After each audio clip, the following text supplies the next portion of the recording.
Let us pray. Lord, have mercy upon us. Lord, have mercy upon us. We'll repeat the Lord's Prayer. Our Father, who art in heaven, hallowed be thy name. Thy will be done, on earth as it is in heaven. Give us this day our daily bread, and forgive us our trespasses, as we forgive those that trespass against us.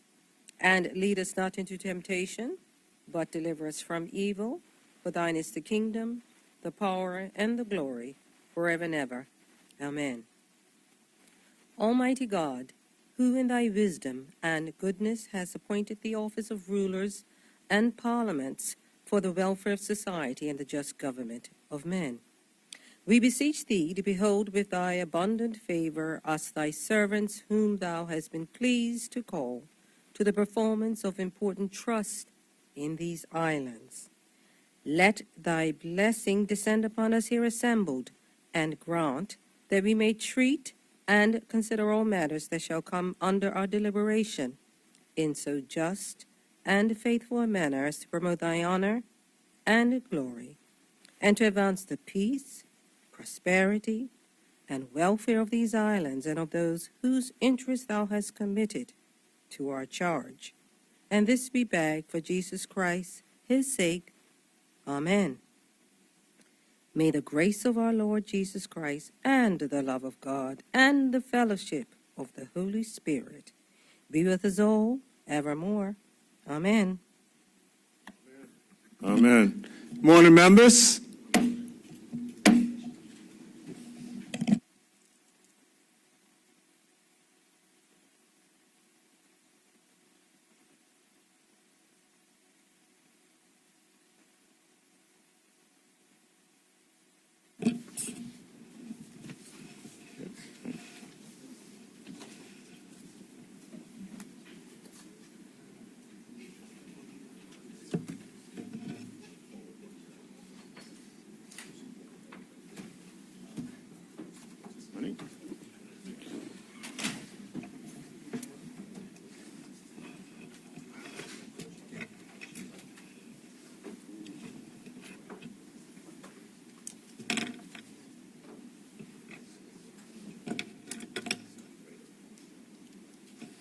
Yep. All right.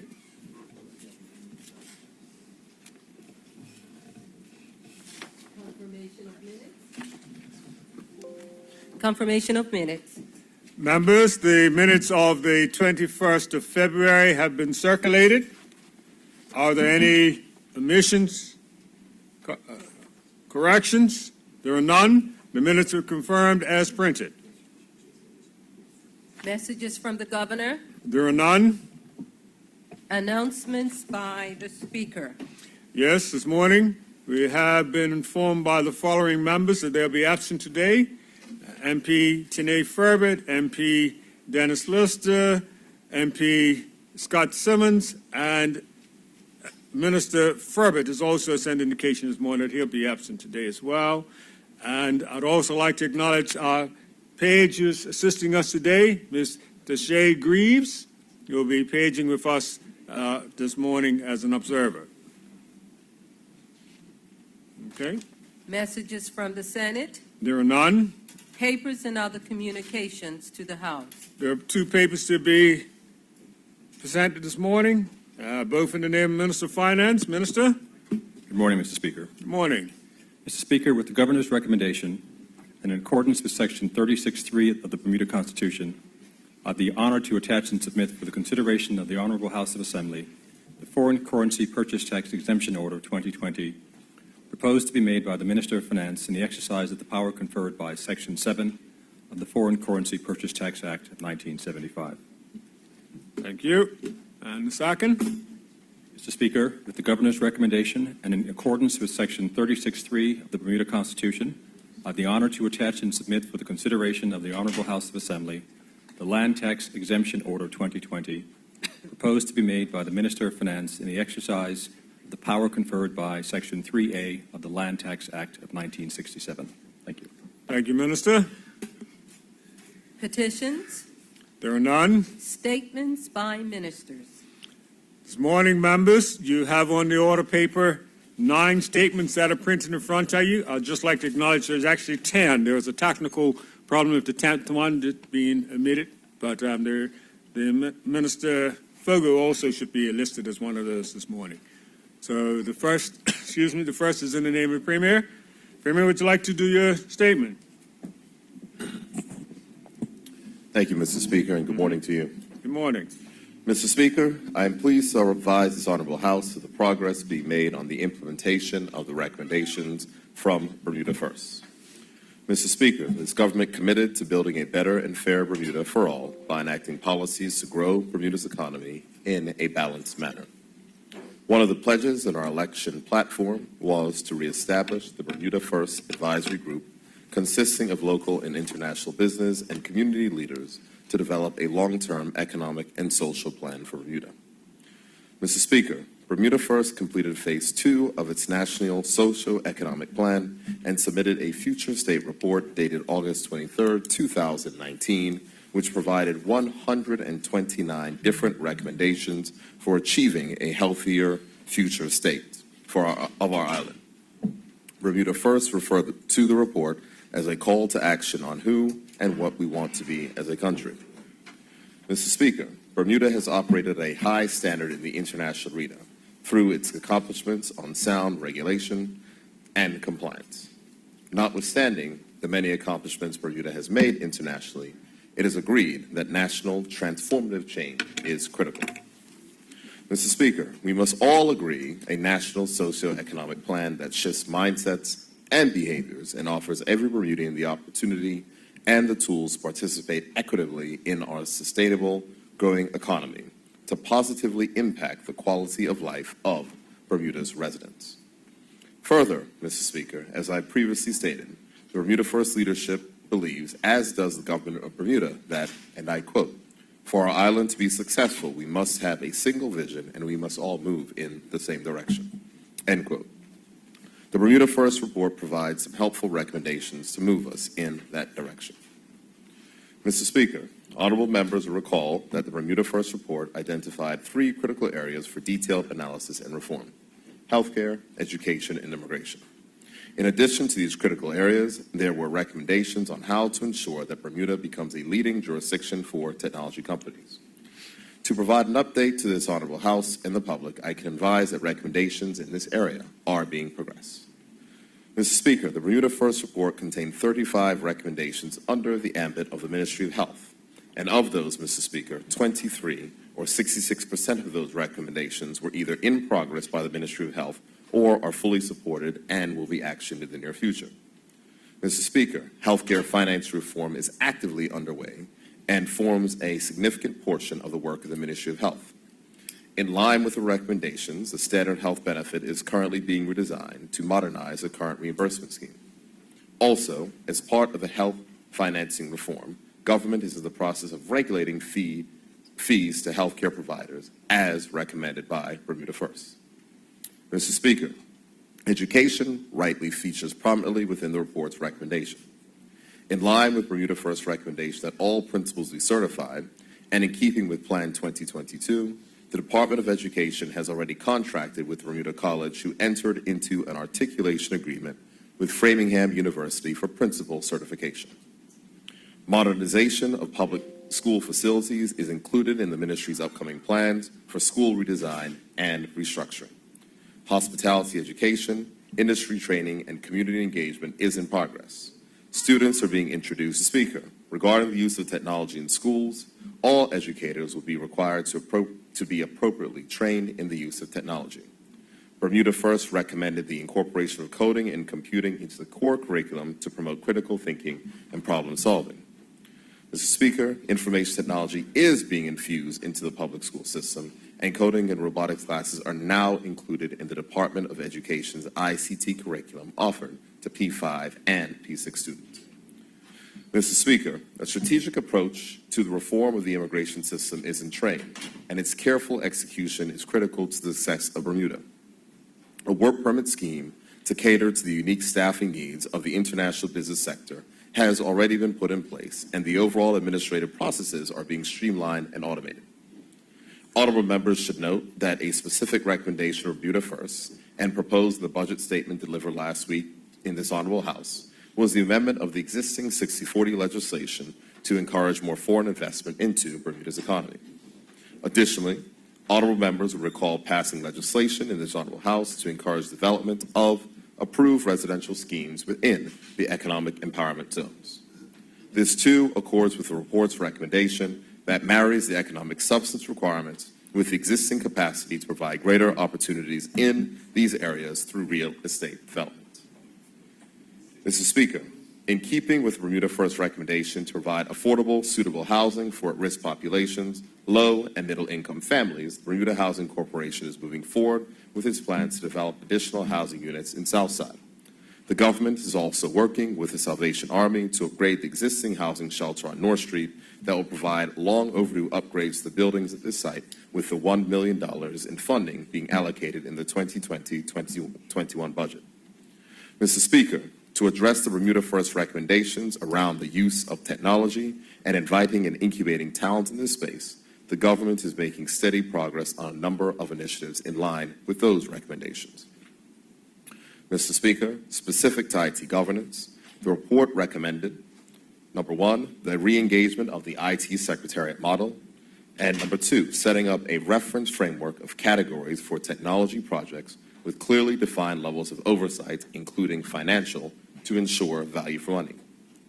Mr. Speaker, I'm pleased to advise honorable members that new IT governance processes have been implemented within the government, which have addressed these recommendations. I commend the Information and Digital Technologies Department for advancing these recommendations, which, when taken with the additional capital funding to be provided in this upcoming budget, will greatly enhance the government's delivery of e-government services to meet the recommendation, which is, and I quote, position Bermuda as a world leader in government e-services by 2022, end quote. Mr. Speaker, these are some of the many initiatives linked to the Bermuda First report that are currently being advanced by this government. Last week in the budget statement, the Honorable Minister of Finance announced that an implementation team will be set up to assist in the advancement of some of the recommendations contained in the Bermuda First report. Earlier this week, I met with the chair of Bermuda First, Mr. Philip Butterfield, to discuss further advancement of the recommendations contained in the report, and I look forward to updating honorable members and the public on the progress being made in the future. Thank you, Mr. Speaker. Thank you, Mr. Premier. The next statement this morning is in that of the name of the Deputy Premier. Would you like to do your statement, Deputy? Thank you, Thank you. Mr. Speaker, and good morning to everyone. Mr. Speaker, I rise today to update this Honorable House about the island's supply of bananas. Mr. Speaker, I am sure that you would have seen or heard the various news articles highlighting the shortage supply of bananas. I would like to provide honorable members a more comprehensive explanation. Mr. Speaker, despite the fact that we can grow just about anything here, and there seems to be bananas, mainly Cavendish type, grown in many corners of the island, we are just not able to grow enough economically to accommodate the demand of this nutritious and delicious fruit for our local and visiting population. Further, our Bermuda-grown bananas are susceptible to major losses caused by storm damage. We have estimated that upwards of 90% of the local banana crops were decimated when Hurricane Umberto, a Category 3 storm, brushed the island last year, September. It is likely that it will take some 18 months for full recovery. Mr. Speaker, bananas are not just a popular fruit, but considered a major staple for consumers. You may be aware that imported bananas have until recently been the #1 selling item for many grocery stores. Unfortunately, over the past year, there have been, at times, very hard to find, and at the moment, there are none to be found on most of our shelves. This is due to the continued contamination of pests being found in imported banana shipments. Mr. Speaker, the issue first came to the attention of the Department of Environment and Natural Resources in November 2018, when many bunches of imported bananas were found to be infested with 2 insect pests, scale and mealybug. The bananas are grown in South and Central America and shipped to Bermuda through U.S. suppliers. Further inspections of local distributors and grocery stores at the time revealed the infestation with these pests to be widespread throughout all imported bananas. Infested fruit were immediately removed from the shelves of grocery stores and destroyed as a result of the presence of these insect pests. Mr. Speaker, the number of live mealybug and mealybug eggs found was alarmingly high and posed a serious risk to Bermuda's banana industry, local crops, and ornamental plants. The scale insect infestation was equally concerning, with live, scale, and eggs were detected on all parts of imported banana fruit. Samples of the mealybug were sent to the Division of Plant Industry in Gainesville, Florida, for identification. The mealybug was identified as a species that is not known to occur in Bermuda. Mr. Speaker, plant biosecurity is of paramount importance to any country to safeguard food security, sustainability of agricultural and horticultural production, and also protects the livelihood of farmers and landscapers. As a result of the tireless efforts of the Department of Environment and Natural Resources Plant Protection Laboratory, Bermuda is still free from many devastating pests, which are causing serious damage and losses elsewhere. It is essential to continue to prevent the entry, establishment, and spread of these invasive pests, as they could wreak havoc in Bermuda. Mr. Speaker, mealybugs feed off of Bermuda's important agricultural crops, bananas, fruit trees, as well as ornamental plants such as hibiscus, rose, croton, and palm species.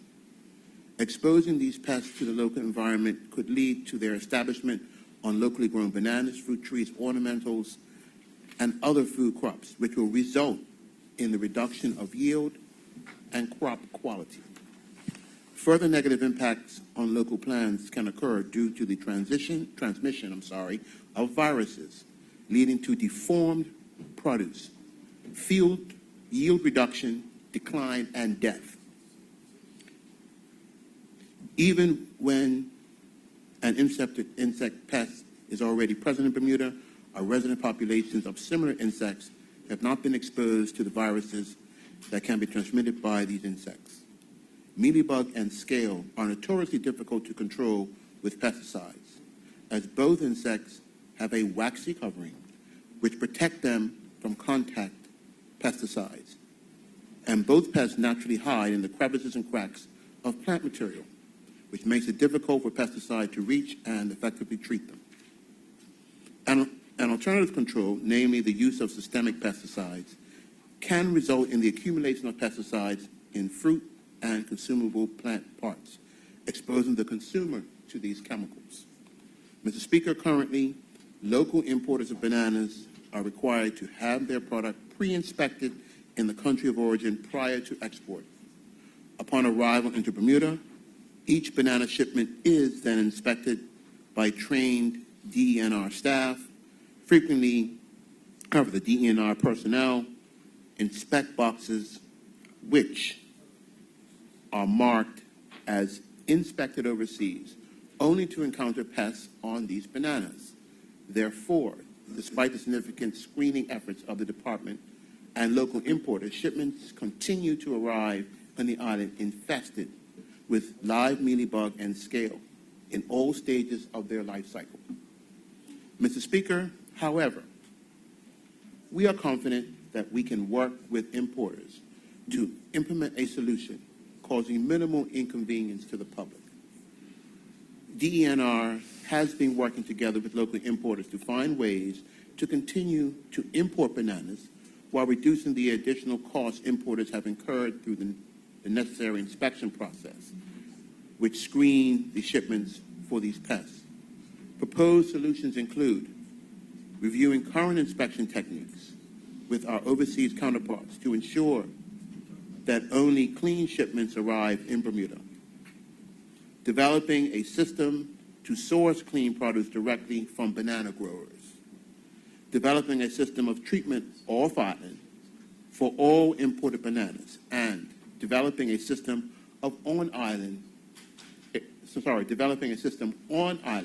to treat incoming shipments through the use of consumer-safe products and treatment techniques that effectively control pest infestations without damaging the products.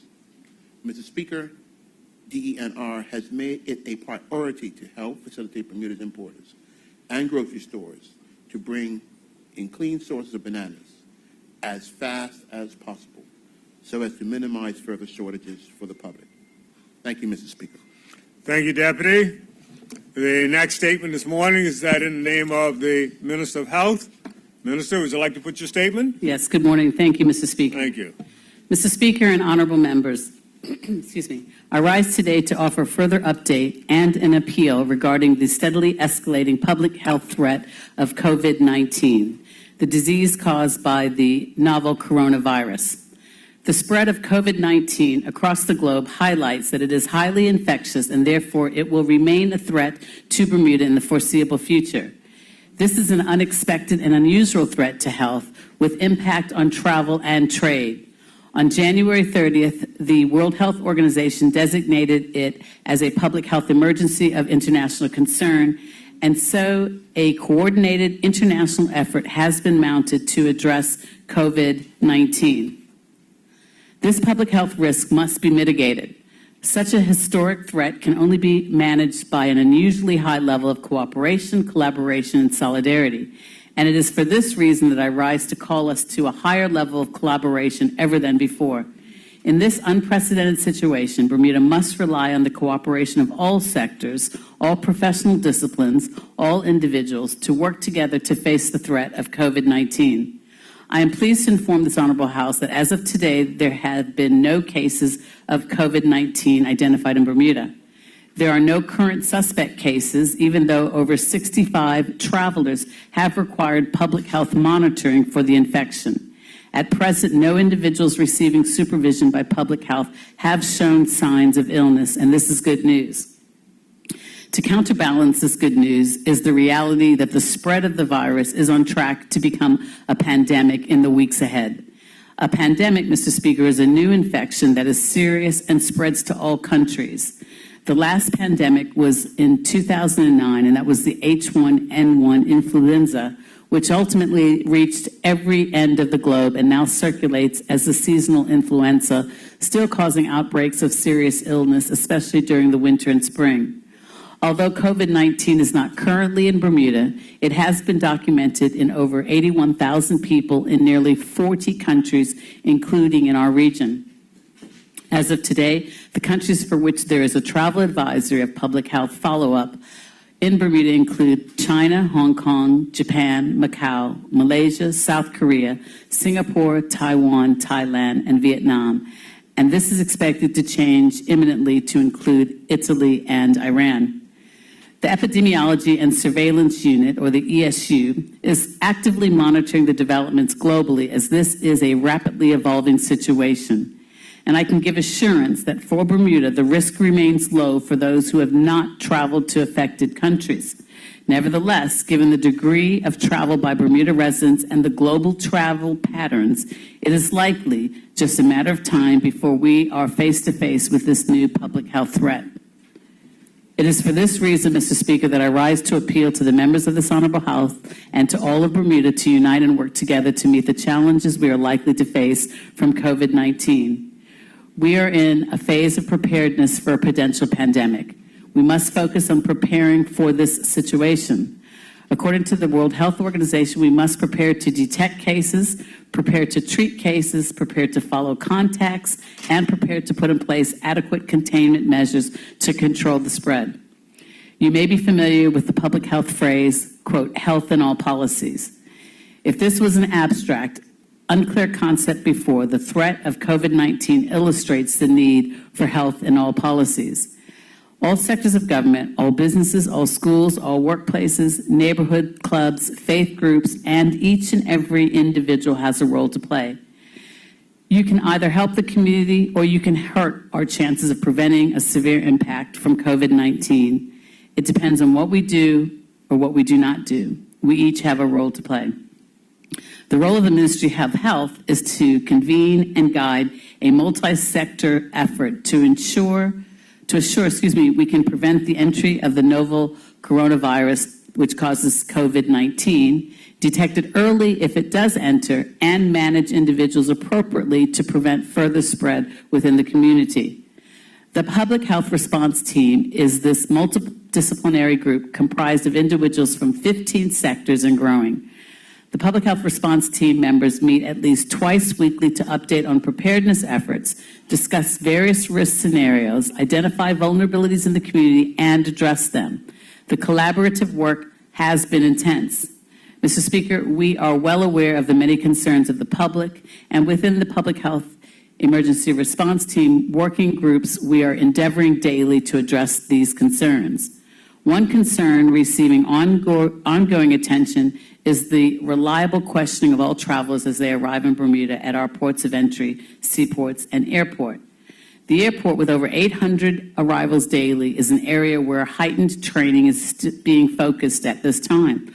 All custom officers will be asking all arriving passengers an important question to assess their risk of having had exposure to the novel coronavirus. That question being, where have you traveled in the past 21 days?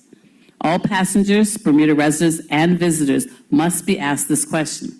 Depending on the answer, travelers may be referred to a public health officer for further risk assessment and advice. Depending on the countries visited and the activities in those countries, they may be required to quarantine themselves in their homes for up to 14 days and monitor themselves for signs of illness such as fever, cough, or shortness of breath. Individuals with these symptoms and who have a travel risk history, Mr. Speaker, should always call ahead to their physicians or to the hospital emergency department for advice. It will be important for them to identify themselves as having traveled to an area where cases of COVID-19 were present.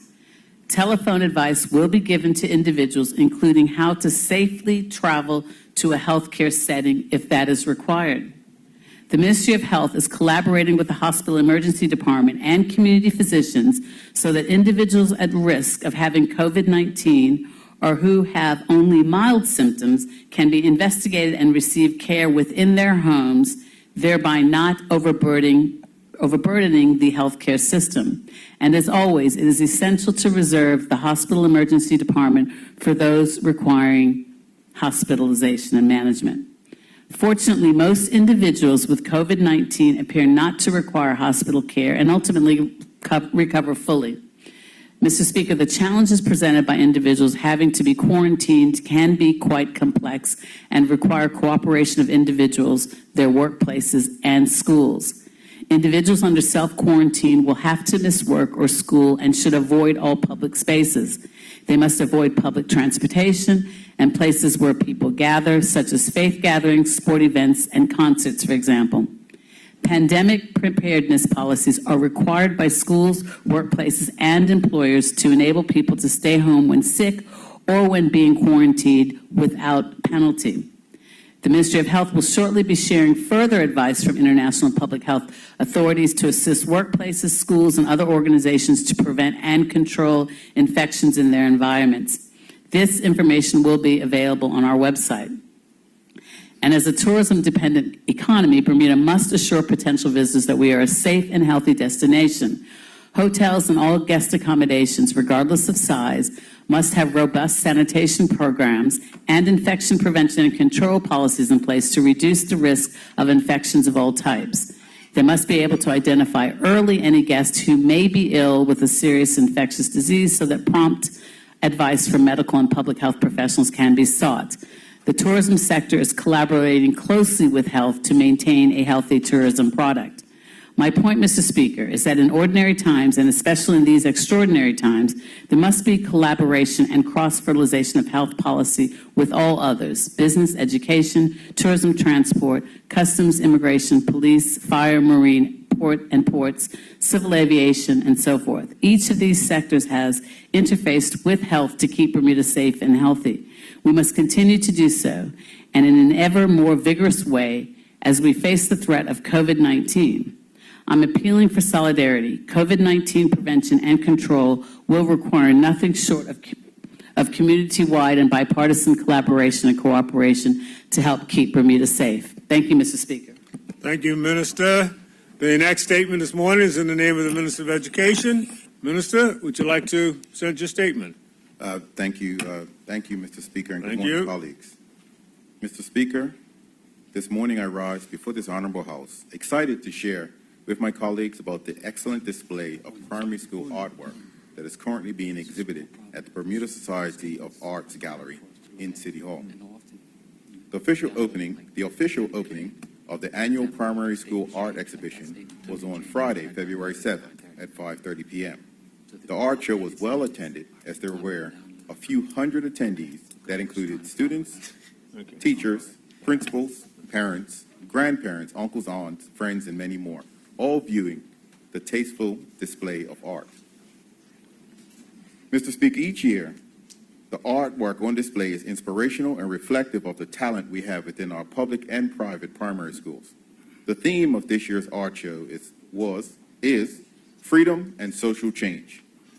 While I am not sure how the themes are chosen each year, I will say that this theme acknowledges that socially, the world and indeed Bermuda is changing, and this year our students took the opportunity to express their understanding of freedom and social change through art.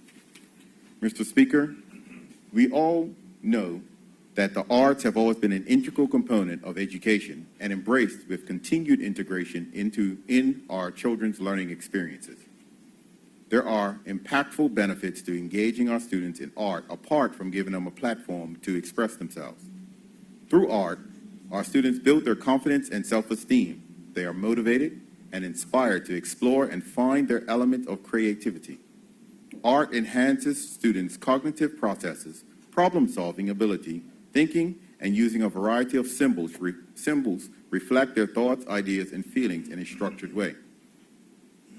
Mr. Speaker, all government and private primary schools contributed to the art exhibition. As I walked the floor and viewed the artwork, I was totally amazed. The works range from the life of Sally Bassett to expressions of freedom. The colors were vibrant and eye-catching, and I spoke to a mastery of the elements of art that students were taught during the course of the school year. To quote one of our public school art teachers, visual art remains a vital language for learning. Mr. Speaker, I hesitate to ever speak about a single school in particular, but in this instance, I felt compelled to highlight the artwork by our students at the Dame Marjorie Bean Hope Academy.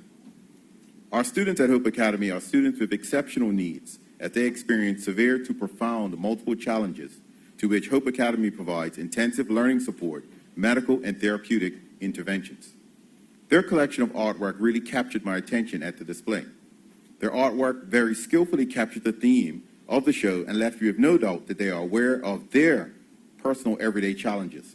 One piece spoke to the desire to have freedom from hurtful perceptions, limited mobility, and limited communication. Another student's work spoke to the desire to have freedom of speech by asking the viewer to please listen to my opinion. Mr. Speaker, this art show is not to be missed. Our primary school students have made us proud. We know that the artwork that they have produced is a direct reflection to the dedication of our art teachers in our schools who have taken the time to inspire our students and encourage them to create their best work. Mr. Speaker, I am pleased because similar to last year, some of the students' artwork will be selected, framed, and displayed in one of government's buildings spearheaded by the government's Intellectual Properties Office. Mr. Speaker, the primary school art show will remain open until Tuesday, March 3rd. However, next week, Friday, on March 6th, we will have the opening of the middle and senior school art show under the same theme, freedom and social change. All 4 middle and the 2 senior government schools, as well as all 6 private schools, will be participating. I encourage my honorable colleagues and the general public to visit both art shows and experience the artistic talents of our students. Mr. Speaker, in closing, let me thank all of our art teachers, school principals, and the Department of Education's Officer of Art and Leadership, Dr. Shangri-La Durham-Thompson, for their collaborative teamwork to produce this annual event. This year marks the 55th anniversary, and I look forward to many to come. Thank you, Mr. Speaker. Thank you, Minister. I believe the next statement is also in your name. Would you like to present that one as well? If it pleases you, Mr. Speaker. Continue. Mr. Speaker, this morning I rise before this honorable House to provide an update on the annual government grant of $300,000 given to the Bermuda College for financial support to students and also share information on the Bermuda College Promise Merit Award program introduced in September 2019. Mr. Speaker, first let me speak about the annual grant of $300,000. My honorable colleagues will recall that since September 2017, the Bermuda College has been receiving an additional $300,000 specifically to support students in financial need. We are now 6 fall and spring semesters later, and I am very much pleased with the numbers of students who have been supported financially. And if it wasn't for the financial aid provided, may not have been able to pursue post-secondary studies. It is gratifying to stand here not only to provide an update, but to give a recap of the number of students who have benefited from this program, a program that has positioned so many students to have easier access to Bermuda College. Mr. Speaker, it's always good to remind ourselves about the purpose or the reason why initiatives are implemented, so as we begin to internalize the importance.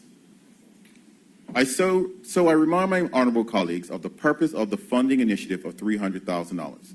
The Bermuda College was given a mandate that these monies will be used solely as financial assistance for students who desire to enroll in 3 categories of study at the Bermuda College. 1, non-program and program academic division courses. 2, professional and career education, otherwise known as PACE programs. Students enrolled in these programs have not previously received financial support. And lastly, 3, bachelor degree programs offered through the Bermuda College. Mr. Speaker, my honorable colleagues will recall the criteria set out in that new students who demonstrated a financial need and current students achieving a grade point average of 2.0 or higher were eligible to receive financial support.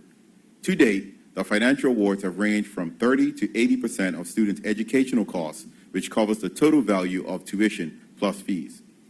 Mr. Speaker, when I revisited the data on the number of students who have been financially assisted since 2017, I was truly encouraged.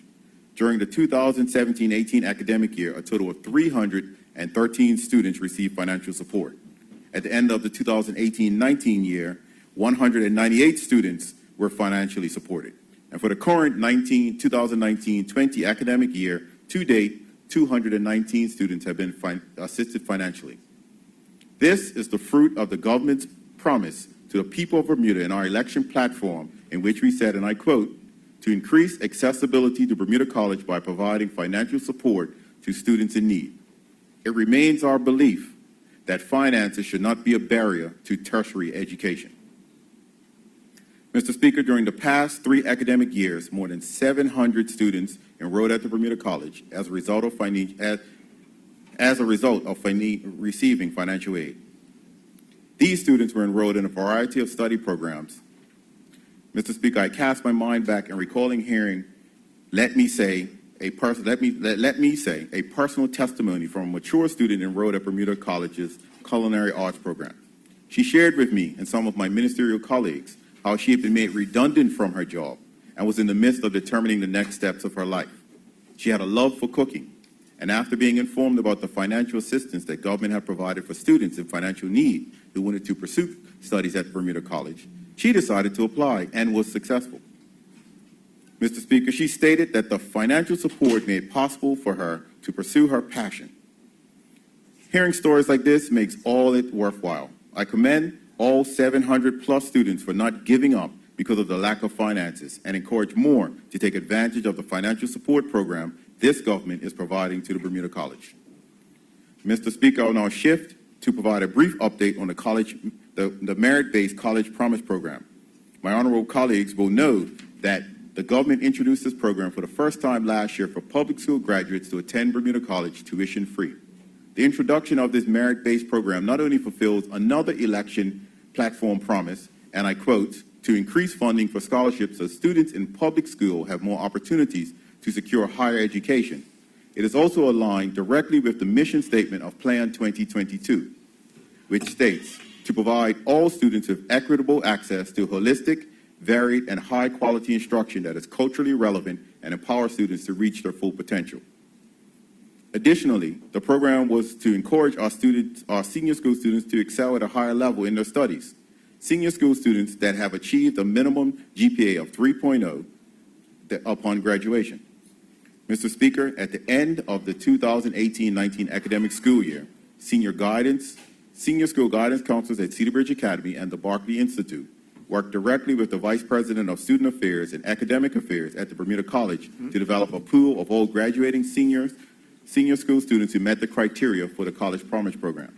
The College Promise Program awards each student a total of $5,000 per year for a period of 2 years at the Bermuda College.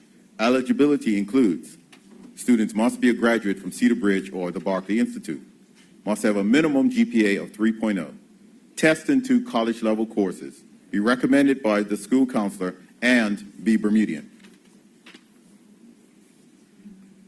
Additionally, successful students must attend the Bermuda College immediately in the fall or spring terms immediately after high school graduation.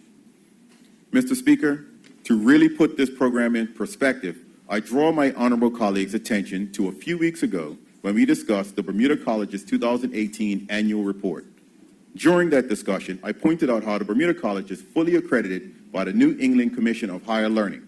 This is the same body that provides accreditation for schools such as Harvard, Boston University, and MIT, to name a few. Additionally, I informed colleagues of the over 30 articulation agreements that the Bermuda College has signed with overseas institutions in the USA, Canada, the Caribbean, and the UK. Mr. Speaker, I mention this to reinforce the impact that the College Promise program can have on our students and their parents.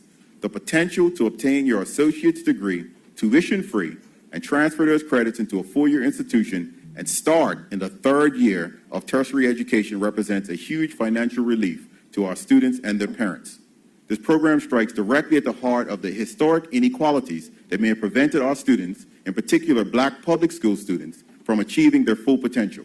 I encourage our parents to look into to encourage their children to understand and see the tremendous advantages of this program presents. Mr. Speaker, our final report details a list of 26 students who are currently enrolled in the College Promise program for the spring 2020 semester. We are still awaiting information on the types of programs our students are pursuing and will share that in due course. Mr. Speaker, this government will remain steadfast in our commitment to supporting and encouraging Bermudians to pursue a post-secondary educational qualification. We will also continue to support Bermuda College and the diversity of paths offered to students for students to discover. Thank you, Mr. Speaker. Thank you, Minister. The next statements on the order this morning are that in the name of the Minister of National Security. Minister, would you like to present your statement? If it pleases you, Mr. Speaker. Continue, sir. Mr. Speaker, I rise this morning to provide this honorable House with an update on the government's new public safety radio system. Mr. Speaker and honorable members may recall that the government of Bermuda raised the request for proposal to replace the existing radio platform on October 6, 2017. The RFP procurement process commenced with an open procurement on the government website and included an online advertising internal magazine in the Radio Resource International. Email notifications were also provided to local and international companies who produce the technologies addressed in the RFP. Mr. Speaker, all of the bidders were from Bermudian companies. Each company partnered with an offshore manufacturers and expanded our pool of best public safety technologies available. 7 addendums or clarifications were issued in response to the questions from the bidding firms. Mr. Speaker, the evaluation committee was made up from representatives from the Ministry of National Security, the Bermuda Police Service, the Bermuda Fire Rescue Service, and the Department of Digital Technologies, or IDT. Mr. Speaker, each one of the proposals were invited to an interview with the committee in order to clarify issues and to make presentations on their systems. Committee members then rated each proposal using the standard procurement evaluation matrix, modified for technical requirements of this procurement.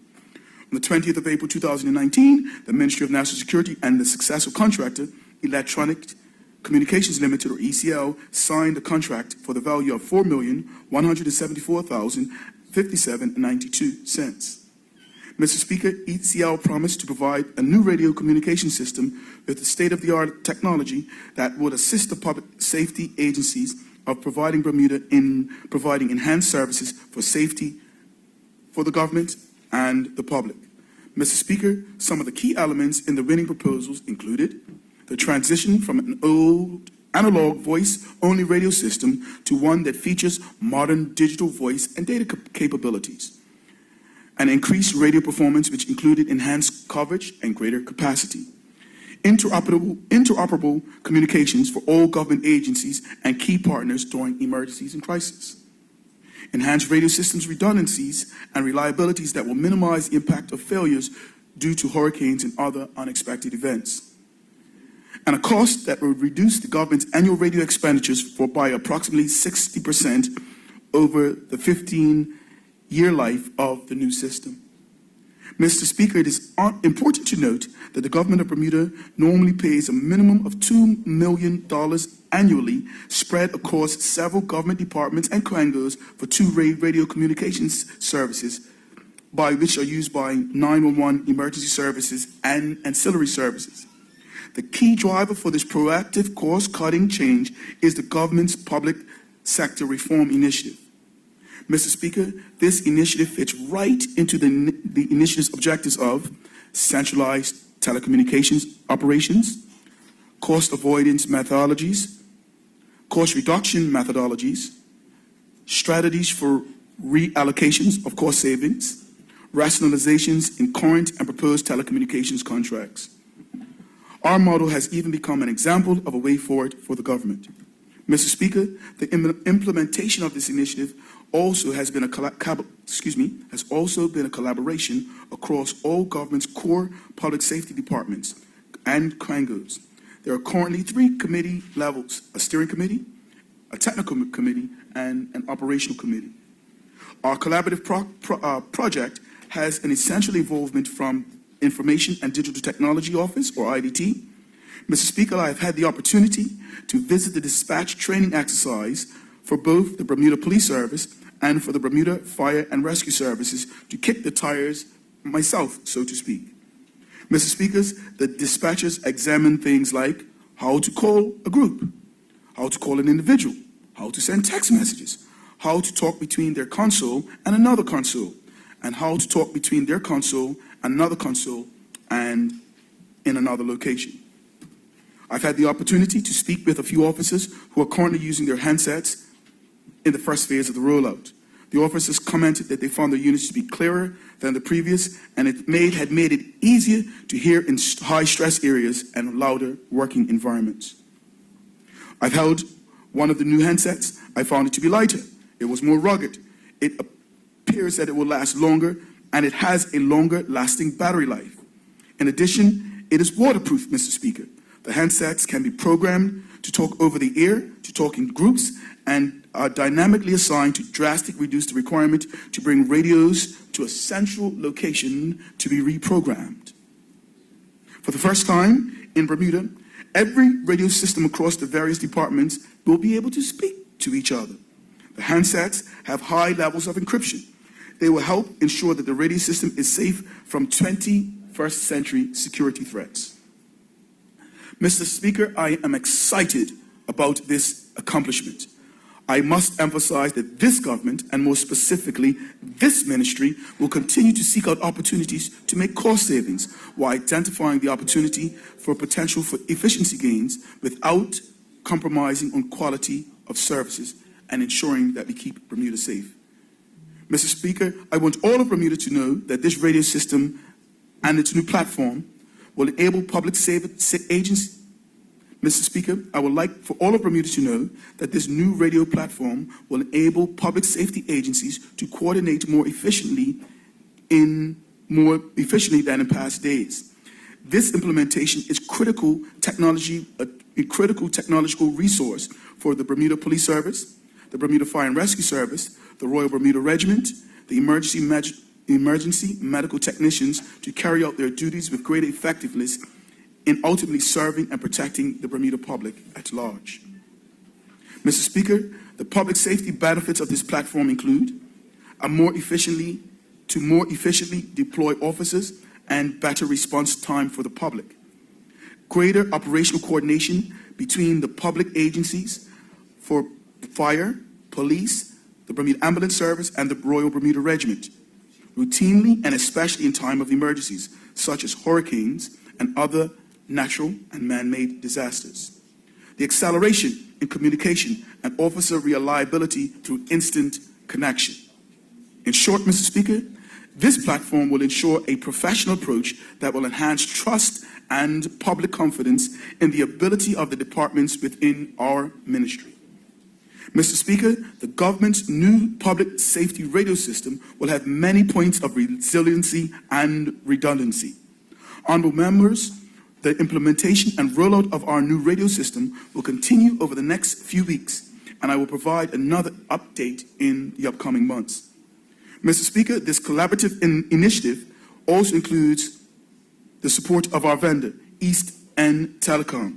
We would like to thank the East End Telecom team for the many years of dedicated service to the people of Bermuda. Again, we say thank you.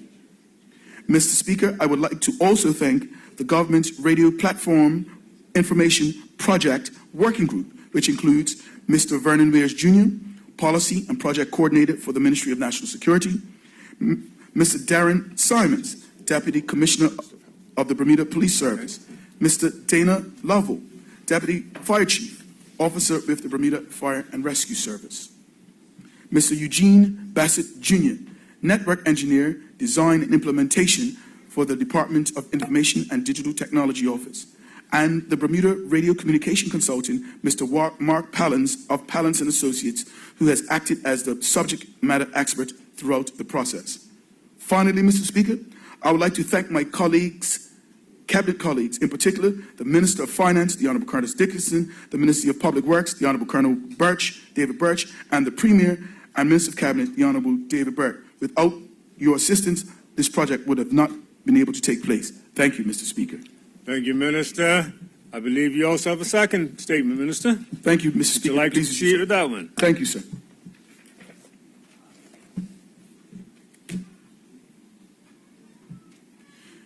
Mr. Speaker, I would like to give a cybersecurity strategy update. Mr. Speaker, there have been some new developments within government with regards to IT and cybersecurity.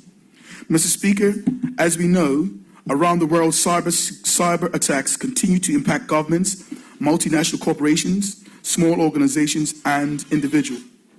Major cybersecurity breaches at organizations such as the retailer Target and the credit reporting agency Equifax clearly demonstrate the importance of ensuring that IT management, staff, vendors, and contractors are following good security practices. When IT systems are not securely implemented, operationally maintained, it can have a devastating effect on any organization. Mr. Speaker, the government of Bermuda is dependent on the IT systems that support the vital services for the public. We must ensure that these systems are securely implemented, operated, and maintained. The Information Services Risk Management Program was approved by Cabinet in 2017 to address the need. The policy requires the development of a comprehensive risk-based security program aligned with industry standards to protect the government's information and IT systems. Mr. Speaker, the Cyber Risk Management Committee is chaired by Mr. Collingwood Anderson, the Permanent Secretary for the Ministry of National Security. This committee has developed a comprehensive set of cybersecurity policies and standards to protect the Bermuda government from cybersecurity threats. In compliance with these policies, the heads of government departments are responsible for ensuring IT systems are in accordance with the government standards and industry-leading security practices. The Cyber Risk Management Committee, Mr. Speaker, is currently finalizing the cybersecurity status reporting policy.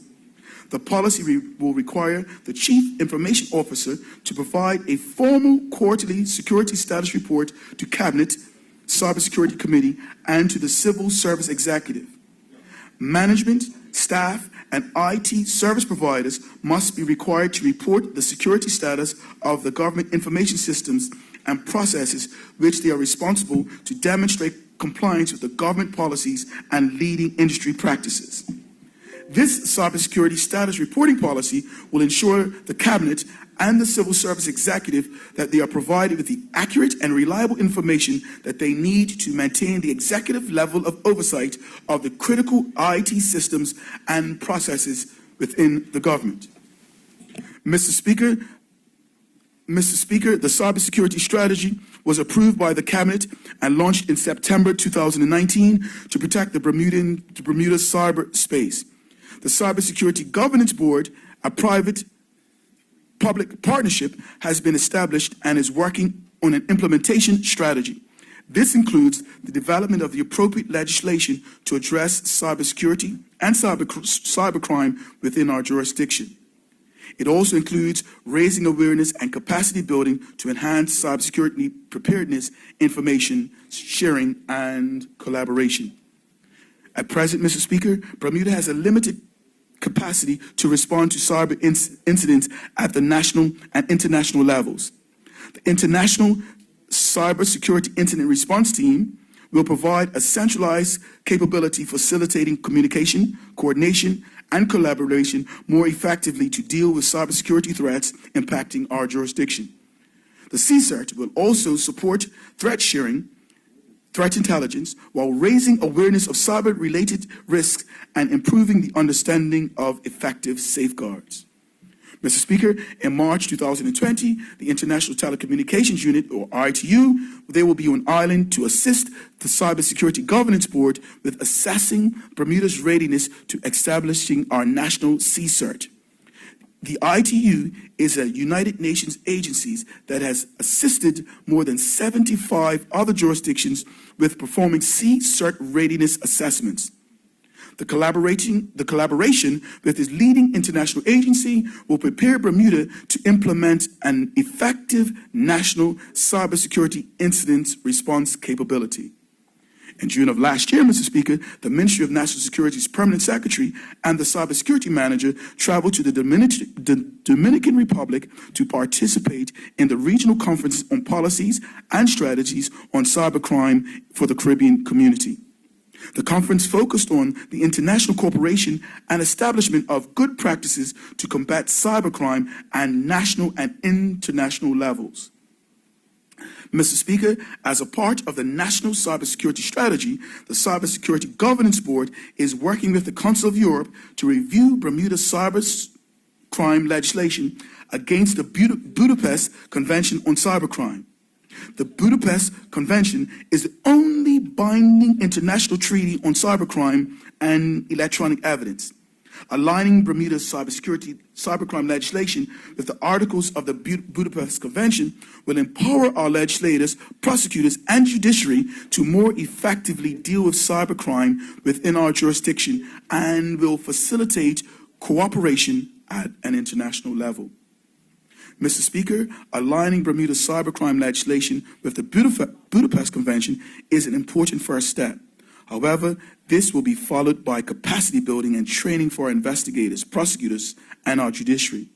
The Ministry of National Security will work closely with the Council of Europe and the key stakeholders to harden our defenses against cybercrime. Also, Mr. Speaker, in addition to protecting the government and other critical information infrastructures against cyber attacks, the Cybersecurity Governance Board is working to develop a cost-effective cybersecurity privacy certification program for small, medium-sized organizations within Bermuda. The scheme will help local organizations access and improve cybersecurity. Certification will also allow them to demonstrate their commitment to responsible cybersecurity and privacy practices to their customers and to their business partners. In December, Mr. Speaker, I gave the opening address at the annual International Cybersecurity Risk Management Conference in Bermuda. The conference brought the leading risk management experts together from within Bermuda and from around the world. The conference highlighted the key role of Bermuda-based insurance in the evolution of cyber insurance in the cyber insurance industry. The high visibility of the conference was an opportunity to show the world that we take cybersecurity seriously here in Bermuda. It is a part of the part of our government's strategy. Mr. Speaker, last October, members of the Cybersecurity Governance Board led a series of public presentations on cybersecurity. These presentations covered a diverse range of topics that included how individuals and organizations can protect themselves from threats such as ransomware. They also covered corporate and board-level security, considerations including the necessity for good governance practice to ensure cybersecurity risks are effectively managed within the enterprise. Mr. Speaker, cybersecurity, cybercrime, and issues to threaten individuals within the Bermuda government, They don't threaten our privacy. They threaten our finances, our financial success, and our reputation. We must continue to drive and implement the Bermuda National Cybersecurity Strategy and the Internal Government Security Program. We must also continue to promote awareness and build the capacity to protect our jurisdiction against cyber threats. Thank you, Mr. Speaker. Thank you, Minister. The next minister on the order this morning is that of the Minister of Transport and Tourism and Transport. Minister, would you like to present yours? Sure. Thank you, Mr. Speaker. Mr. Speaker, I rise today to make a short statement to clear up a few public misconceptions about the Transport Control Department and traffic legislation. Mr. Speaker, the Transport Control Department has recently changed its mission statement, which now reads, to assure the safety of all road users. With that aim in mind, there has been an increased presence of the department's traffic officers, sometimes working in conjunction with the Bermuda Police Service. On a few occasions, the TCD traffic officers, after having stopped the motorist to address a traffic infraction, have encountered verbal confrontations and unpleasant exchanges.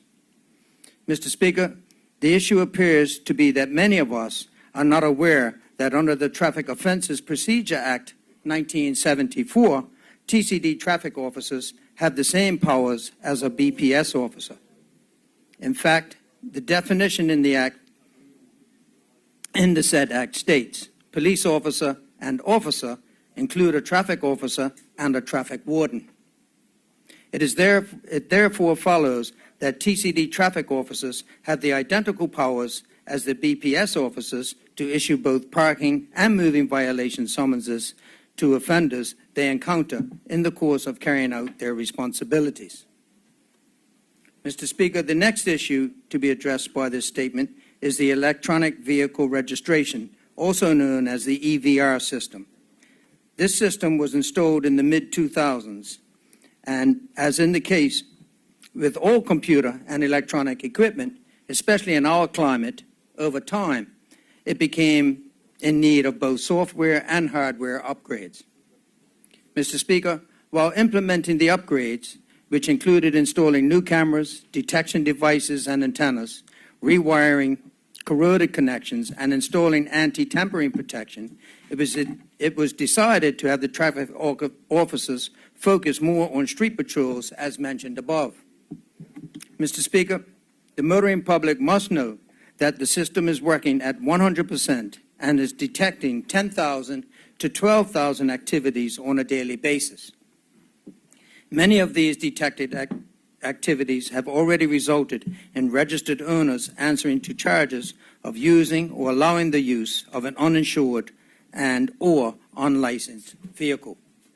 And finally, Mr. Speaker, the Motor Car and Road Traffic Miscellaneous Amendment Bill 2020 contained a group of necessary changes to both address outdated legislation and current illegal motoring trends. One provision in the bill dealt with the confusion surrounding the correct colors for license plates. Mr. Speaker, as I stated in my brief explaining the bill, the necessary work to change motor car license plates from black with white letters and numbers to white with black markings was completed in July of 1975.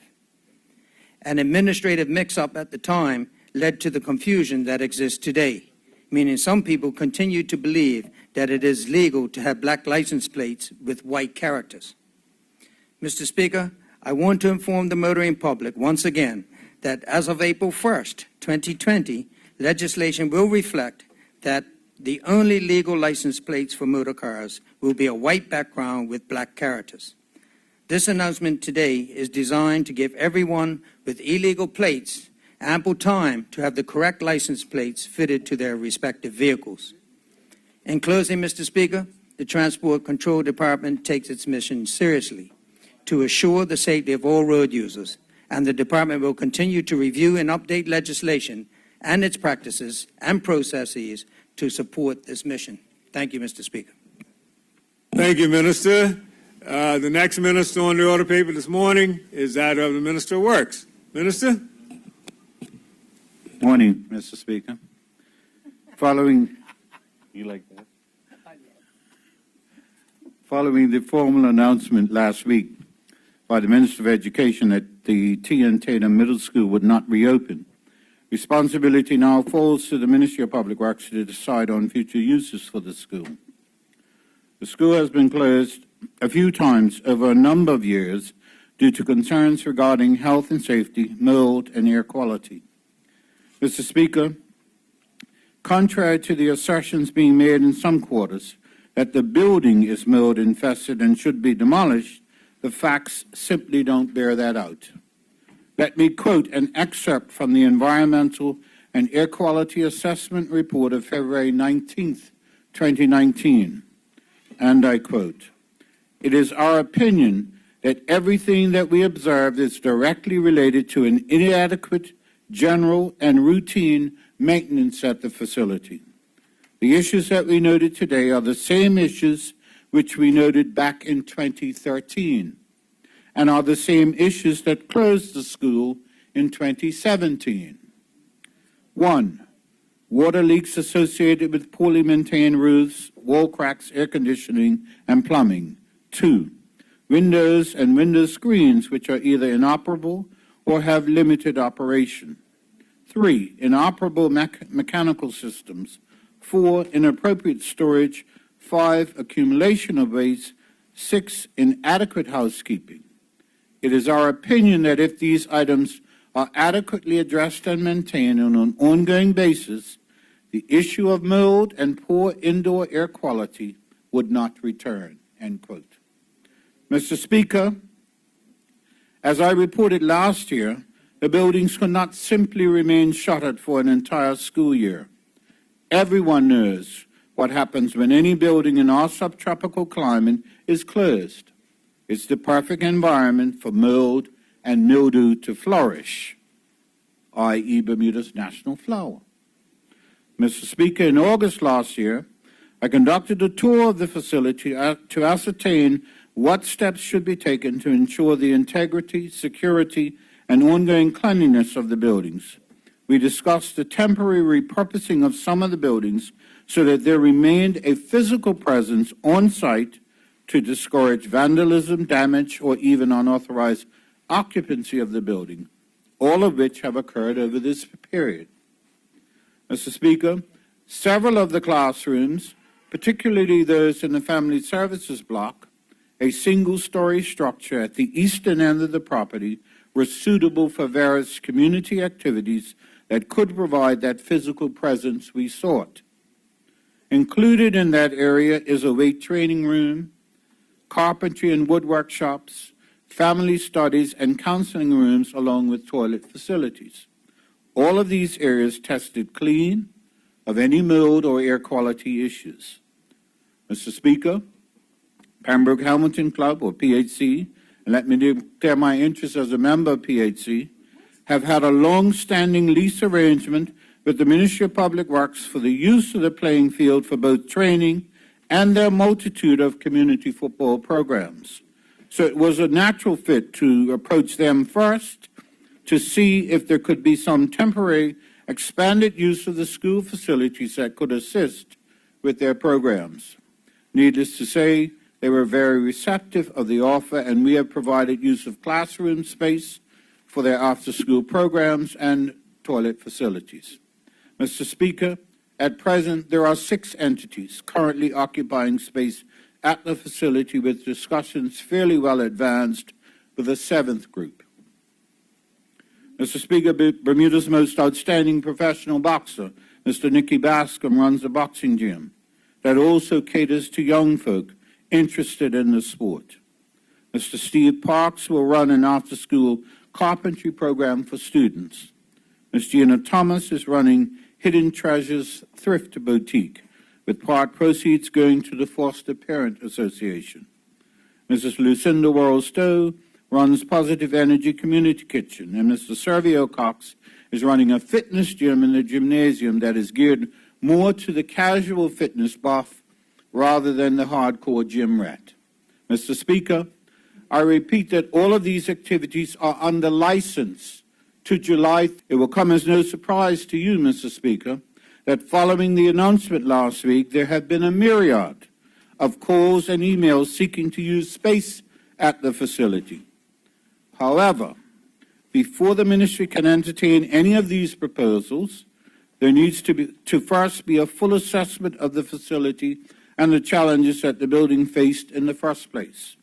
Mr. Speaker, let me touch on just one other aspect of the challenges we have faced over the intervening months, and that is the use of the site as a dumping ground for all manner of household waste. Signs will be up shortly, and CCTV coverage will be expanded to identify the culprits, who will be prosecuted by me to the fullest extent of the law. Mr. Speaker, it is incomprehensible to me that someone would load their vehicle with garbage, drive to T.N. Tatum to dispose of it, rather than traveling a few more miles down the road to Tynes Bay and do their small part to keep our island clean. Mr. Speaker, we will move as fast as we can to get the building ready for future uses, while taking into consideration suggestions made by members of the public and colleagues. Thank you, Mr. Speaker. Thank you, Minister.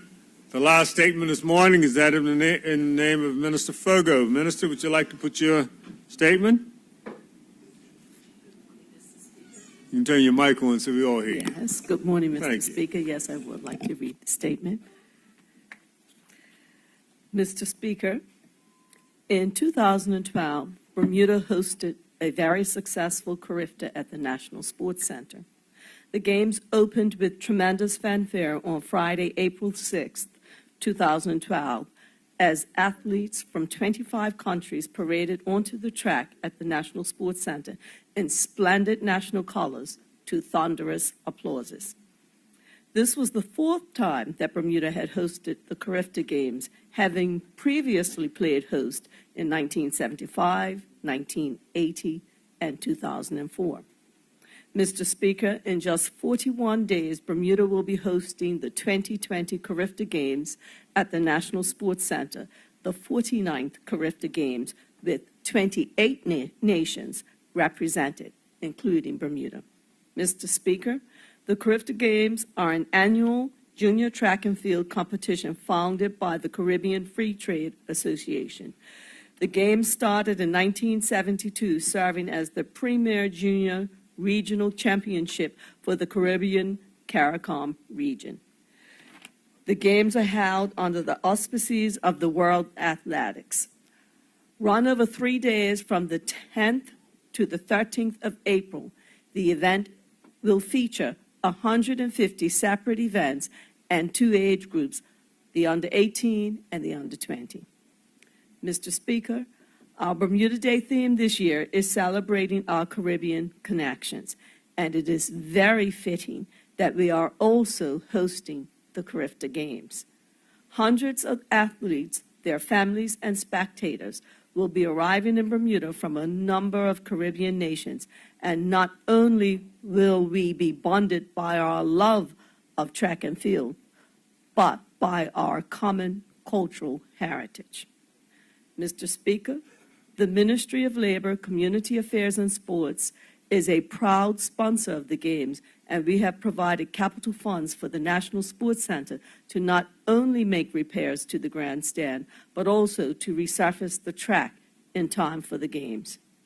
Mr. Speaker, much work has gone on behind the scenes to host Carifta, and I would like to publicly thank Ms. Donna Reyna, Chairperson of the Carifta 2020 and President of the Bermuda National Athletics Association, and her team for making this happen. I would also like to thank the Chairman of the Board of Trustees at the National Sports Center, MP Neville Tyrrell, and his team for their work in getting the center ready for the Games. Mr. Speaker, I would encourage those who haven't already gotten their tickets to go online to Carifta 2020 Bermuda and get your tickets. This is a very popular and exciting event and an opportunity to support our Bermudian athletes. Anyone who attended the 2012 Games will recall the excitement of the Games and how proud we were to join together in singing "Proud to be Bermudian" just prior to the start of the official opening ceremony. Mr. Speaker, Bermuda collected a total of 6 medals at the 2012 Games, 1 gold, 3 silver, and 2 bronze. Bermuda also narrowly missed medal finishes in several other events. In 2019, Mr. Speaker, Bermuda collected 6 medals again, with 3 gold, 1 silver, and 2 bronze. This year, we have some very exciting and promising local athletes participating, and I look forward to cheering them on as they compete against our family from the Caribbean. Thank you, Mr. Speaker. Thank you, Minister. And that brings us to the close of the statement period. We'll now move on. That one? Okay. We'll now move on to the question period. And members, ministers, there are 4 questions. 4 members have indicated questions, or 4 ministers have questions put to them. How's that? And we'll start with the statement that was given this morning by the Minister of Health. And Minister, you have a question from the opposition leader. Honourable member, would you like to put your question? Yes, thank you, Mr. Speaker. On page 6, I just wanted to highlight an area that the minister spoke to. If I could, I'm just scrolling down here. Sorry? Oh. Oh, yeah, I won't be on. Start the clock. There you go. No. Yes? Yeah. Mr. Speaker, on page 6, I was just curious. She mentions that the minister mentions that Customs is asking questions. I was curious as to when exactly did they start that questioning as locals and foreigners do come into the island? Thank you, Mr. Speaker. Mr. Speaker, I don't have the exact date, but we met several weeks ago with the Public Health Emergency Response Team, to which Customs are a part, as well as 2 meetings were asked for at the request of my honorable colleague and learned colleague that sits to my right with the Emergency Response Team, and Customs were provided with the information and the request of the questioning. It was several weeks ago. I don't have the exact same date, but as the circumstances change, Mr. Speaker, as you can appreciate, this is a dynamic situation. So do the information and the questioning process with respect to Customs. When we first started the questioning several weeks ago, there were, I believe, 4 countries that they were asking with respect to their travel history. Now I think we're up to 16 or 17. But I do not have the exact same date when that information, when the questioning with respect to the travel arrival questioning through Customs took place, but it's been several weeks. Thank you, Minister. Supplementary? No, Second question? second question. Okay. On page 8, also, and I agree with the minister that collaboration certainly is needed. I am also aware that there are many offices, doctors' offices, and businesses that are discussing this very phenomena of the, well, not phenomena, but this coronavirus. The question I have, understanding already with some of the businesses and the doctors' offices, there's a shortage already of masks. And being able to get masks here in Bermuda or purchase them.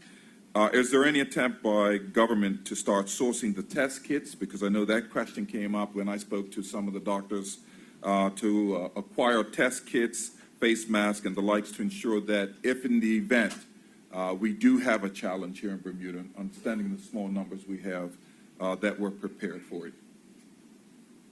Thank you. Minister?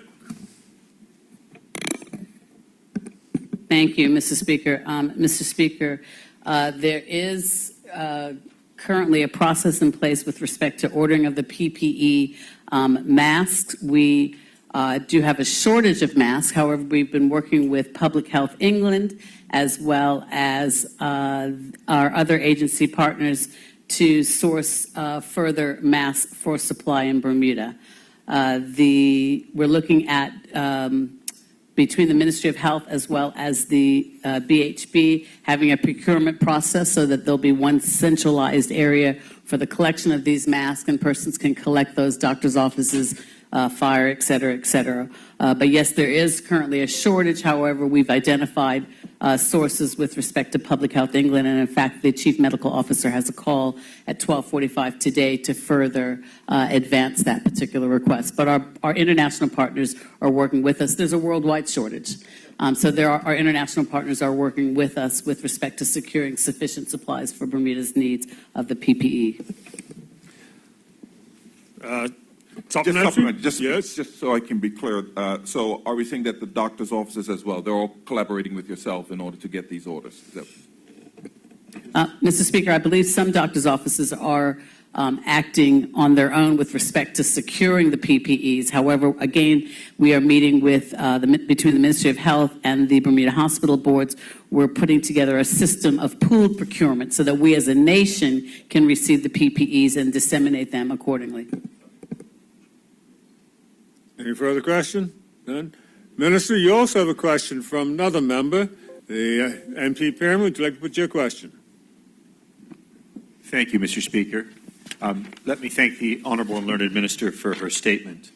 Obviously, it's important for the public to be hearing from the ministers so that they are made aware. And I can actually confirm I landed last week and was asked questions similar to those described by the minister, including whether any of us weren't feeling well, which is an additional sensible question.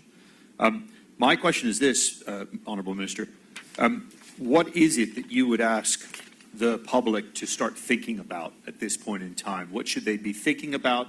And if anything, what should they be doing? Obviously, not panic is primary point, but what other things would you want members of the public to be aware of today in terms of what they need to think about and possibly what they need to start doing? Thank you. Thank you. Minister? I thank that honorable, my learned colleague, for that question. I think if I can answer that in a couple of ways, and I'll answer it by where the honorable colleague ended. I think insofar as creating an unnecessary panic, recognizing that the World Health Organization has indicated that this will likely be a pandemic in the next couple of weeks.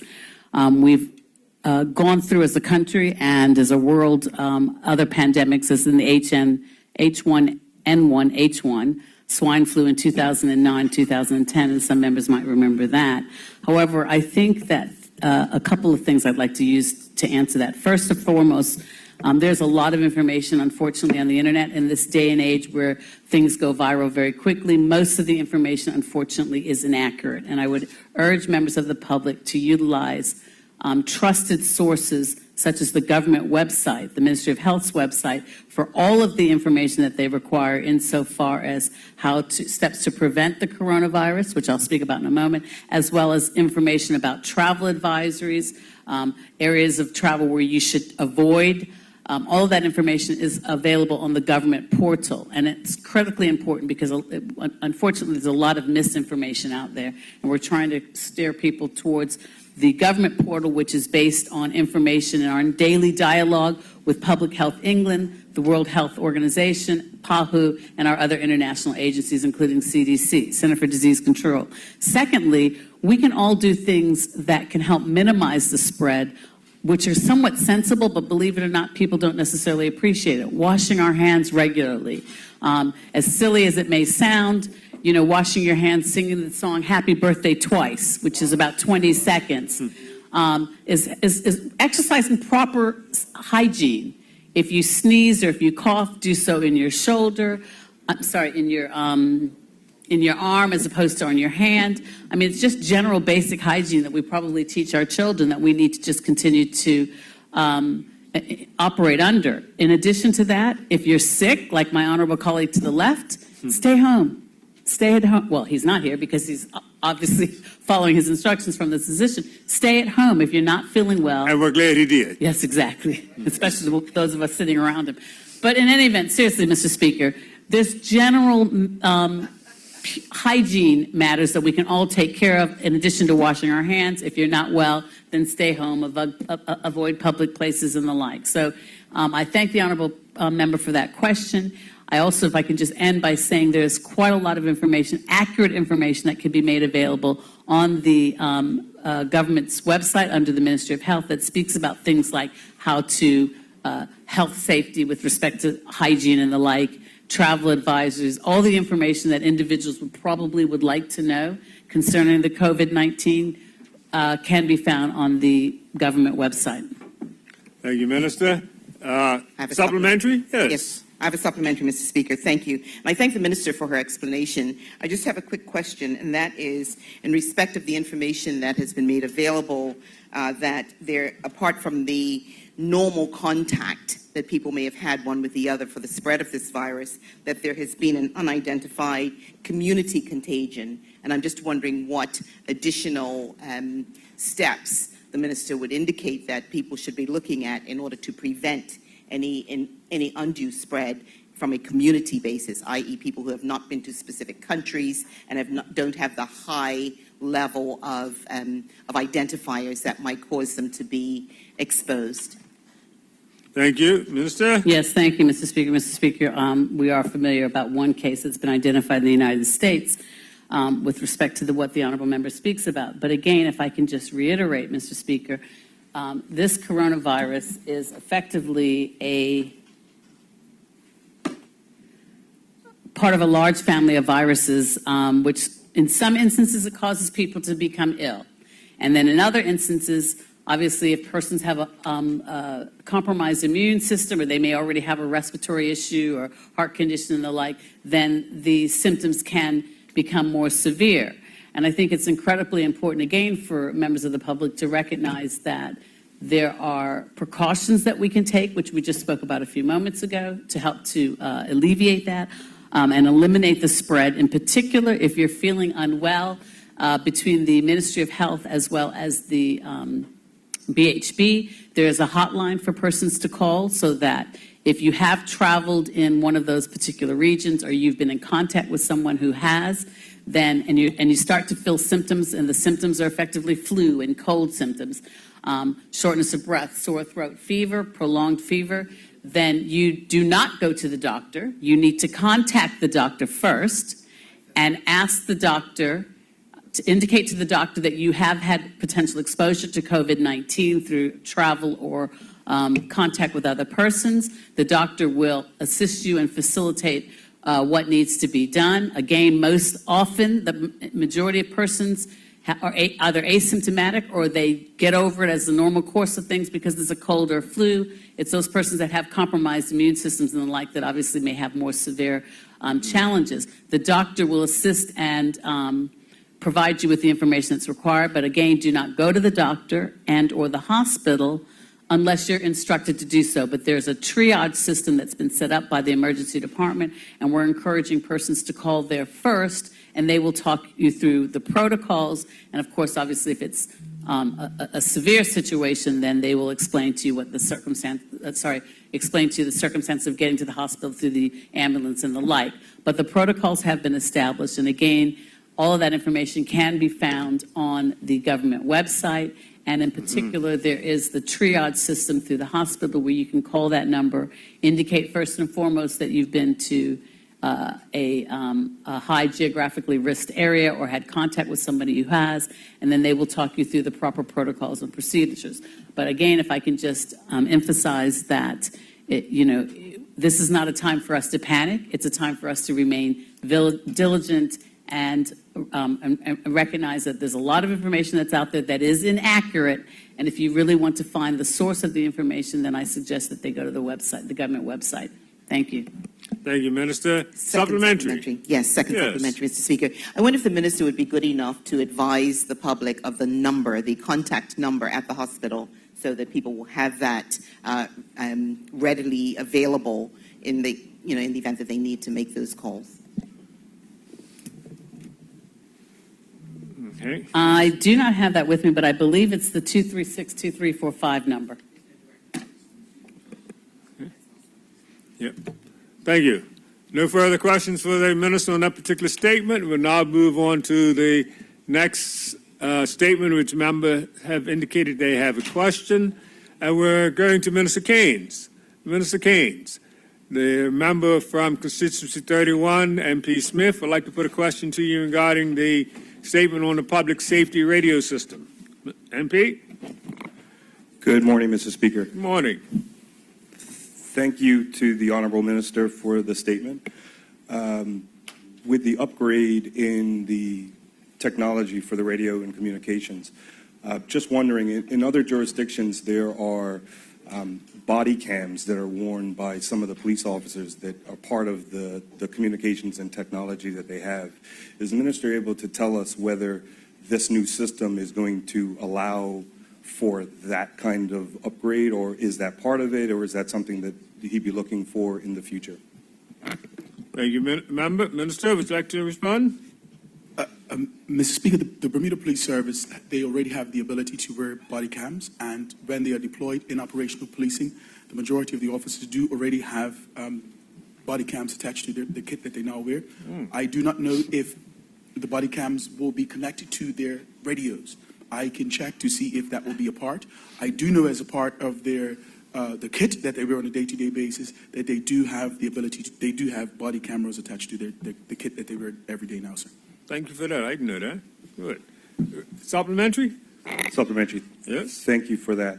The reason I bring it up, because obviously the evidence part that goes along with it, plus the ability to make sure that you're protecting not only the officers but the public of Bermuda, with a system that obviously is used on an ongoing basis and able to connect with this communication. It would just be important to know whether, as we're moving towards these upgrades for our communication, that the new technology is being addressed in all these areas.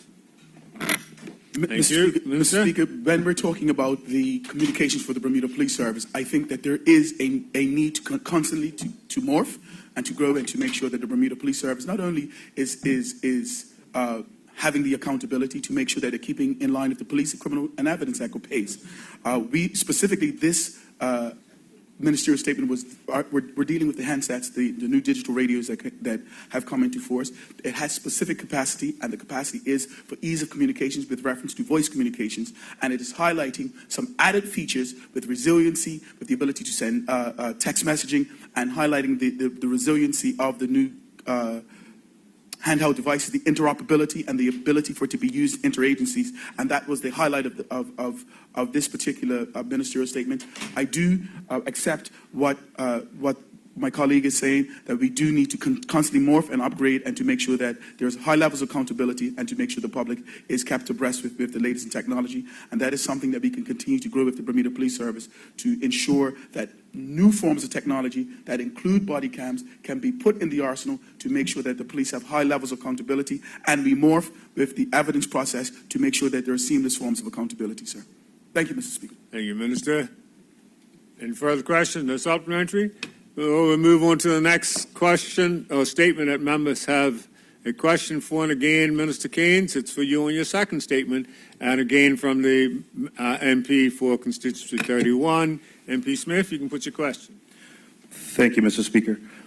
Mr. Keynes, you spoke specifically in the cybersecurity to some of the private sectors that have dealt with the attacks that have happened, and we know some of these that both locally and in the larger community. I'm wondering if you're able to tell us whether there have been any specific attacks on the local government and our servers that we should be aware of what protection is being put in place to deal with the details specifically for the government. Thank you. Minister? Mr. Speaker, with reference to cybersecurity, we have a system that is constantly under threat, whether it's ransomware, whether it's phishing. Our cybersecurity system, whether it's private, whether it's our home, whether there are email messages that are sent that have embedded information in it that are seeking advices. Systems are constantly under threat, some more significant than others, and on every occasion we have a cybersecurity system, and it is embedded in all of the government system, and that's the purpose of it, to protect us from any threat to the cybersecurity system.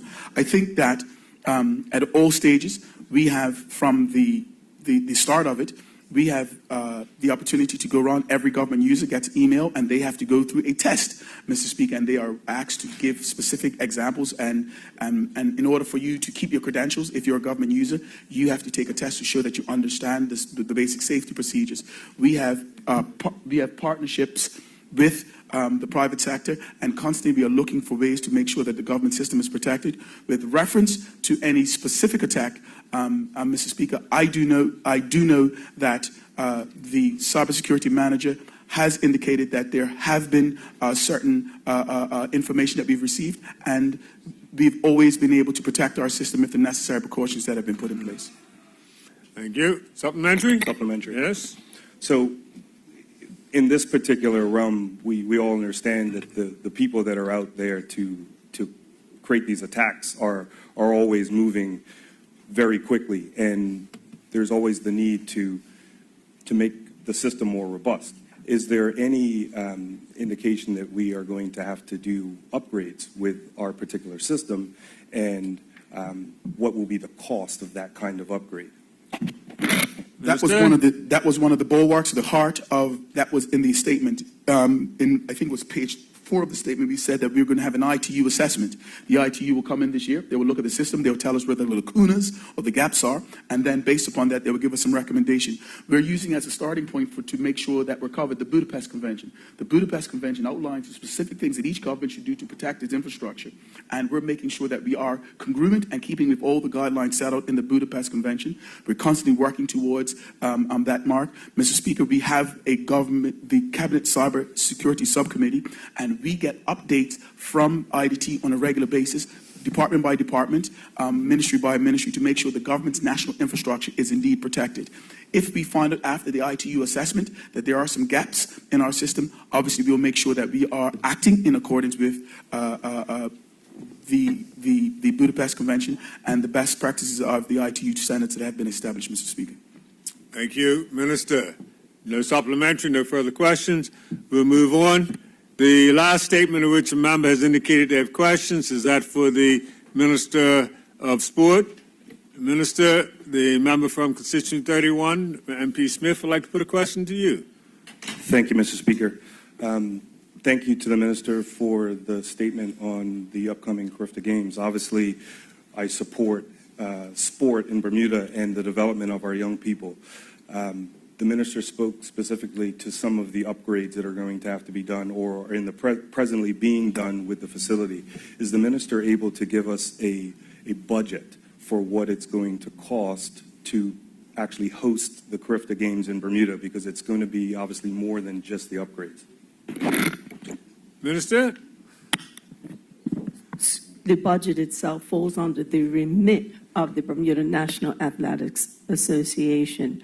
However, as I stated, we did sponsor, and we sponsored to the tune of, my ministry sponsored to the tune of $300,000. Supplementary? No further? That actually brings us to a close of the questions from the statements. I should have indicated before we started the statements from the questions from the statement that the written questions this morning. Minister Keynes, I believe you had the answers for the Deputy Speaker for your written questions, and they've been supplied. Yes, Mr. Speaker. They've been supplied. Yes, Mr. Okay. Speaker. Just to acknowledge it. Didn't want to go not being acknowledged. Yes, sir. Thank you. And that brings us to a close to the question period this morning, and we'll move on. Congratulatory and obituary speeches. Would anyone wish to speak to the congratulatory remarks this morning? And I notice the Minister of Education. Minister? Thank you, Mr. Speaker. Mr. Speaker, I would like to send a congratulations to the staff and students of Paget Primary School. In fact, I'd like to associate the entire House to those congratulations. Mr. Speaker, their third annual Black Bermudian History Museum was exceptional as usual. Every year I've been impressed with the displays that they put on, and what they do is they pick Black Bermudians that they wish to highlight, and the classes are responsible for creating displays of these individuals that they choose to highlight. In addition to that, the class also has to nominate museum tour guides from the class, and they have to take visitors around the displays and actually show them. One of the displays this year that always warms my heart is Paget Primary has one of our ASD autism programs at their school, and that class last year did a phenomenal display on our current Premier Burt, and this year they did an equally phenomenal display on Nurse Beverly Howell. Mr. Speaker, I'd also like to send congrats to the students and teachers of Purvis Primary as well as Dalton E. Tucker Primary. The Purvis Primary just had their annual science display. Once again, impressed with the displays that were put forth by our students and shows some of the wonderful things that our students are doing. At Dalton E. Tucker, they had their annual engineering display and the engineering fair, and I just want to say congratulations for them. I also will encourage colleagues to, if they have time, to visit our schools when they have these fairs and these displays, because it not only gives you a chance to see what our students are doing within our walls, it also gives you an opportunity to encourage the students, and they enjoy having adults come by and visit and see their displays, and you can see the smiles on their faces as you talk to them and ask them how they came up with what they're doing. Mr. Speaker, I'd also like to send congrats once again to the alphabets, ABIC, ABIR, and BitLAR for their launch of IB Week, which also includes having students from our schools visit the various IB companies throughout Bermuda. And it gives our students an opportunity to see what happens within those schools and make invaluable connections for potential further on down the line opportunities for them. Teachers are also invited as well, and it helps our teachers to look at how they can improve our curriculum, our business curriculum, in terms of including the things that are done in the IB. And Mr. Speaker, just in the last bit, I'd like to send a heartfelt thanks, condolences to the family of Alma Hunt, son of the late Alma Champ Hunt. And I associate the House with that exceptional carpenter who, if you didn't know him, lost your time, Minister. Your time is up. Sure. Would anyone else wish to speak? We recognize the leader of the opposition, honourable member. You have the floor. Thank you, Mr. Speaker. I'd like to echo the sentiments of the Education Minister. I did have the opportunity to be up at Paget Primary under the leadership of Principal Beckles and their fine display of Black History Month and Museum. Again, it's been several times that I have also had the opportunity to be up there. And it's always good to be able to see that they have a spiritual element to the school as well. Something that I would say has been a foundation for us as a black people from the beginning of coming here on slave ships as a way of being able to stick together and to hold together. It was very good to see that social studies is still a strong part of our curriculum and that the committee had done a fine job with displaying the many successes that Bermuda has as a black people, and also those same people overseas. I would like to highlight something that came up while we were there, and Shadow Minister Cole was with myself as well, in that Herbie Bascom, all of you would know that he has been a chef for many years and known all around the island for his, especially for his fish chowder. And it was interesting because while we were talking, people don't know this about Herbie, Mr. Bascom, Uncle Bascom, I call him. Although he wasn't from St. David's, he actually grew up in St. David's. And my grandmother had taken him into our home at the time, and he grew up with my family.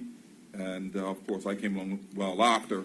But Bermuda, again, should be proud to have the many people that were displayed there, including himself, as a fine member of Bermuda, a black member who has contributed his life to passing on the skill of chef, also well known within the unions, looking for, of course, the equalities amongst blacks in Bermuda. And so I want to thank the school for putting on such a fine job. Also want to echo the sentiments of Hunt as well. When I was general manager of People's Pharmacy, used him many times as a carpenter, fine man, and it is sad to see that he has passed on, and condolences to his family. Thank you. Is any other member? On a sad note, I'd ask if a letter of condolences could be sent to one of my constituents, Diane Trott, of number 2 Jones Village. Ms. Trott had suffered for a year or so and succumbed recently. She'll be missed certainly by her husband and the rest of the family.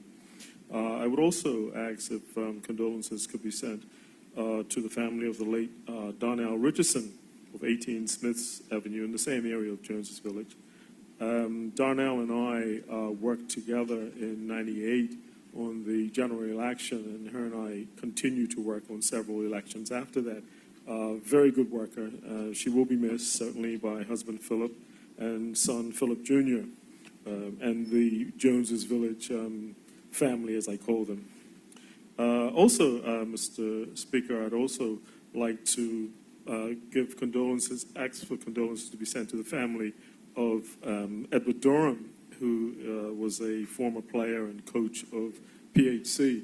I do associate Dickinson, MP Dickinson, MP Burgess, Cousin Burgess, and MP Swan with that. I mentioned Mr. Durham because I certainly remember a couple of things about him. He played in a position on the soccer field that I aspired to play, and at the level that he played at as well. So we had certainly lots of chats about his football skills. And I remember when I became president of the Bermuda Football Association, he was one of the first to come and give me advice on things that he felt would help to improve football. If I could just switch gears a bit, Mr. Speaker, and ask if a letter of congratulations can go to one of my younger constituents, Kayla Boyles. She's the daughter of Lisa and Renee Boyles up in Rocklands. She's just recently achieved her MSc in psychological well-being and mental health. She did quite well with high honors and is actually getting some experience in the UK right now with the hope of coming back and working at our Mid-Atlantic Wellness Institute in some time, and I would associate Minister Kim Wilson as well with that. And finally, Mr. Speaker, and if this has been spoken about already, I apologize, but I have to ask for congratulations to be sent to my favorite constituent and neighbor, Mr. Kelvin Bummy Simons, who has recently had a schoolyard named after him, and recently was given a Drum Major Award at the annual Progressive Labor Party Founders Day. Thank you very much, Mr. Speaker. Thank you, Mr. Terrell. Would any other member wish to speak? We recognize the honorable member, Mr. Richards. Honorable member, you have the floor. Thank you, Mr. Speaker. Mr. Speaker, I would like to extend condolences to the family of Curtis Landy. I actually met Mr. Landy back in 1979 when I was a freshman at Howard University. I found Curtis there. He was the assistant soccer coach to the then coach of Howard University's soccer program, Mr. Lincoln Phillips.